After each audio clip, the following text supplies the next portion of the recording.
press. Now in Strongman, there's a couple different ways on how to do this. It depends on the rules and what you're training for. So the basic clean, I notice a lot of people will stagger with the grip. So what you want to do is start, I'm right-handed, I start with my left hand on the keg first. So I tilt it and then grab with my right.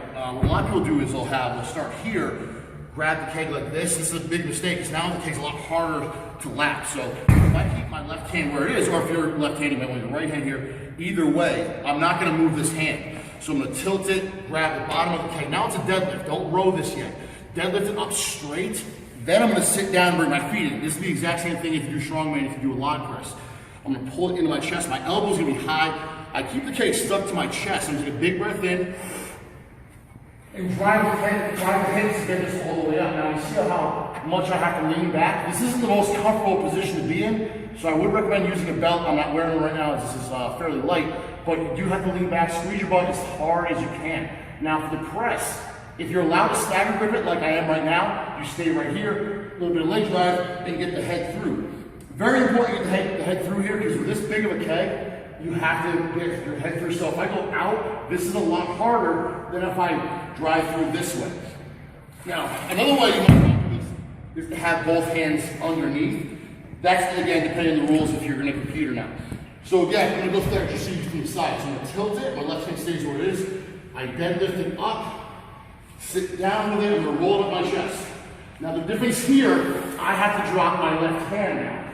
So again, important that I lean back from right here and press. This is way harder, as you can see the balance. And I hold it. Now, the last one I'll go over is if it's light enough, this might work in a press medley if you have to do keg, axle, dumbbell, whatever, and this is light enough. You can one motion this up. So you have to drive the hips really hard and think about throwing this keg behind you. So same motion coming up, sit down, big breath in. Now in one shot here, I'm gonna drive my hips and press this over my head. And get my head through right away. Okay? And that's it.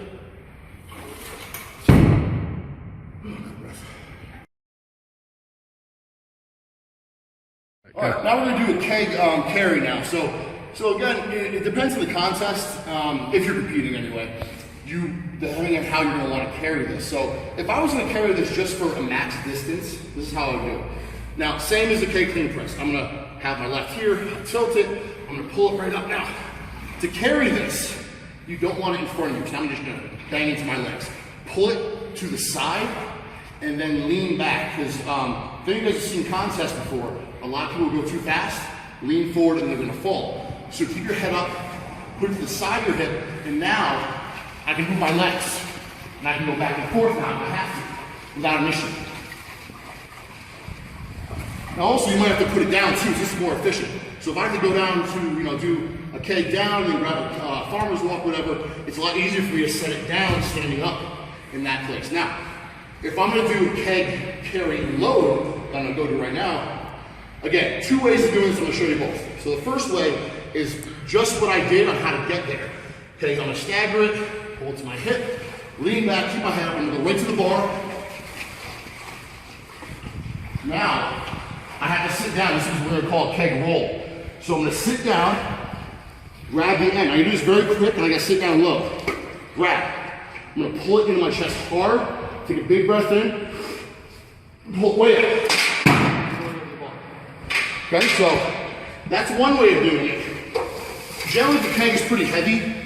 That's how I'll carry it. Now, if it's lighter, I'm going to carry it like that the entire time. Because now the keg is up my chest already, it's not going to waste as much time. So that's what this is going to look like. So, again, I'm going to stagger grip it at first, but right here, I'm going to do this very quickly. I'm going to come up with it and grab it here. Now, I'm going to carry it just like this. I'm going to go right to that bar, and now it's already there. Now I'm a lot faster. Okay? Good. What we'll go over is the keg toss pit. Now, this is one of my favorites. It tends to be harder if you're shorter because you need enough room to get the keg through the hips to really get full extension. Now, it also depends if you're going to use a full keg, or actually just a half keg or a quarter keg. So that's going to be a big difference.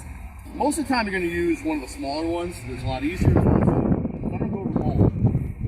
So one mistake that I've seen and that I used to do myself was I wouldn't focus so much on throwing it up. I would just more throw it back. So I would have the strength to do it, but I wouldn't quite get it over the bar. So you want to get fairly close. So what I would do is just set up here. I get close to the bar like I am right now, and I don't like to waste a lot of energy swinging the kegs around. So I started from here. I'm going to bring it up once. Big breath in, pull it through. I think about throwing it more as high as I possibly can, rather than back, because I've seen a lot of people hit the bar and then bounce back. So it's very important to throw it. It's going to go back on its own. You don't even have to worry about that. Throw it up as high as you can, pull your fingers up, and I actually try to jump as well.